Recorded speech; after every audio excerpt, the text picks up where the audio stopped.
Hey, let's make quick kimchi. We're going to use 4 Kirby cucumbers. These are what's most commonly used to make pickles. But we're just going to split it right down the middle and then slice them about a 1/4 inch thick. But this can be raw zucchini or thin sliced cauliflower. You can really play around. Then we're going to bulk this out with some cabbage. Napa cabbage would be traditional here, but I already had this tiny little head of cabbage. Split it right down the middle through the core, then lay this cut side down into your cutting board, cut it through the core again, and holding your knife at an angle, just go in and remove the core. Then we'll thin slice this about a 1/4 inch thick.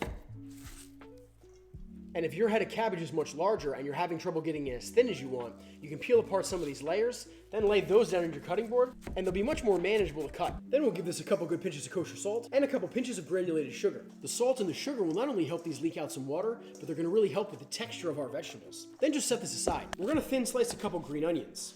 We'll thin slice these on a bias, which just means we're gonna thin slice them on an angle. Then mince 4 garlic cloves.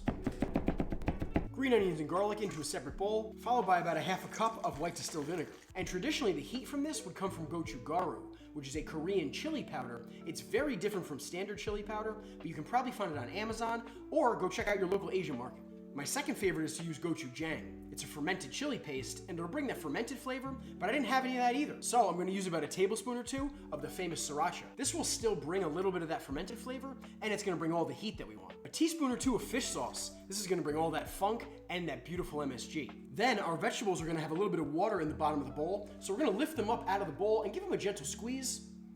I like to use this as a condiment for grilled meats or fish. I'm even known around my neighborhood for bringing this to cookouts because it's awesome on a hot dog.